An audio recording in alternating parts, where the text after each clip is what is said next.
Hello दोस्तों।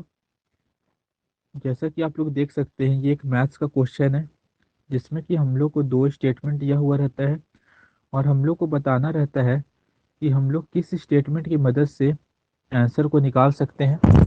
आप लोग को अलग अलग ऑप्शन दिया हुआ रहेगा एग्जाम में। जैसे दिया हुआ रहेगा कि केवल स्टेटमेंट वन की मदद से हम लोग क्वेश्चन को सॉल्व कर सकते हैं, केवल स्टेटमेंट टू की मदद से क्वेश्चन को सॉल्व कर सकते हैं, या दोनों के मदद से स्टेटमेंट को सॉल्व कर सकते हैं। इस तरह से आप लोग को चार पांच ऑप्शन दिया हुआ रहता है। तो आप लोग को सबसे पहले क्वेश्चन को पढ़ना होगा कि क्वेश्चन क्या है। उसके बाद स्टेटमेंट देखना होगा कि किस स्टेटमेंट की मदद से सॉल्व हो पा रहा है क्वेश्चन मेरा। ठीक है, तो यहाँ जैसे हम लोग क्वेश्चन पढ़ सकते हैं, ये एक एसबीआई पीओ का क्वेश्चन है। ठीक है, जो प्रीवियस ईयर में आया हुआ है। सिंपल सा क्वेश्चन, ऐसा कुछ टफ क्वेश्चन नहीं है, लेकिन हाँ इसका लैंग्वेज देख कर ही सब कुछ स्किप कर देते हैं। ठीक है, कह रहे क्या क्या होगा, ऐसी कोई बात नहीं है। ठीक है, तो हम लोग को क्या निकालना है क्वेश्चन में, हम लोग जैसा क्वेश्चन देख सकते हैं, हम लोग को निकालना what is the area of the circle. हम लोग को एरिया ऑफ द सर्कल निकालना है। हम लोग जानते हैं एरिया ऑफ द सर्कल क्या होता है, पाई आर स्क्वायर। अगर हम लोग को किसी तरह स्टेटमेंट की मदद से, किसी भी स्टेटमेंट की मदद से, या हो सकता है एक ही स्टेटमेंट की मदद से मिल जाए, या फिर हो सकता है कि दो स्टेटमेंट की मदद से हम लोग को पता चले, क्या पता चले, अगर हम लोग को किसी तरह रेडियस पता चल जाए कि रेडियस क्या है, तो हम लोग ऐसा आराम से एरिया निकाल सकते हैं। ठीक है, तो चलिए स्टेटमेंट को पढ़ते हैं। Basically we have to find out the value of radius.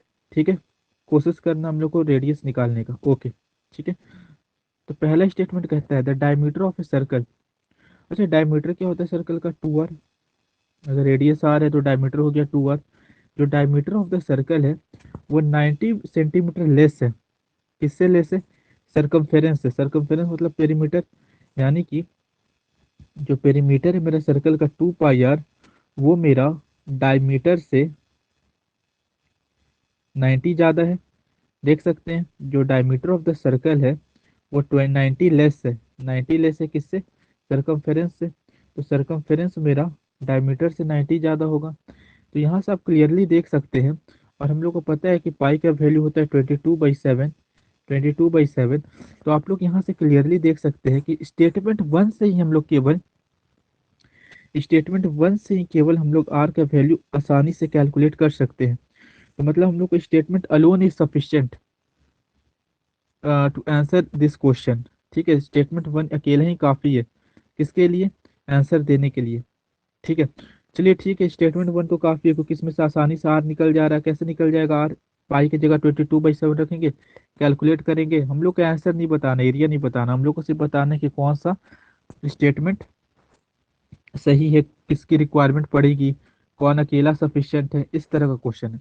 ठीक है, चलिए हम लोग का स्टेटमेंट वन हम लोग का सफिशिएंट, अकेला ही सफिशिएंट है इस क्वेश्चन को सॉल्व करने के लिए। दूसरा क्वेश्चन पढ़ते हैं, दूसरा स्टेटमेंट पढ़ते हैं। The radius of the circle, जो रेडियस है मेरा of the circle is equal to, हाँ जी, is equal to length of the rectangle. Length of the rectangle, कोई रेक्टेंगल है उसके लेंथ के बराबर है मेरा रेडियस। ठीक है, अच्छा, रेक्टेंगल के बारे में कुछ बोला है क्या, बोला है कि उस पेरीमीटर इज 77 सेंटीमीटर। और पेरीमीटर हम लोग जानते हैं क्या होता है, 2l+b मेरा 77 दिया हुआ है, 2l+b मेरा 77 दिया हुआ है। तो एक बात बताइए, यहाँ दो वेरिएबल, एक लेंथ है एक ब्रेथ है। इक्वेशन मेरा एक है, इक्वेशन मेरा एक है, वेरिएबल है मेरा दो। हम लोग ना ही इसमें से लेंथ का वैल्यू फाइंड कर सकते हैं, ना ही ब्रेथ का फाइंड कर सकते हैं। अगर लेंथ ही का नहीं निकलेगा तो रेडियस कैसे निकलेगा, रेडियस का भी नहीं निकलेगा, नहीं ना निकलेगा। तो स्टेटमेंट टू कभी जिंदगी में सफिशिएंट नहीं हो सकता, इसकी मदद से हम लोग निकाल ही नहीं सकते। ठीक, तो इसका आंसर क्या हो जाएगा, statement one is alone sufficient to answer this question. I hope point is clear.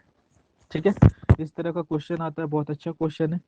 ठीक है, तो आई होप कि अच्छा लगा होगा, ये क्वेश्चन समझ में आया होगा। ठीक है, और ये सब क्वेश्चन आप लोग को मदद करेगा कैसे करना रहता है ये सब क्वेश्चन को। ठीक है, ओके, थैंक यू।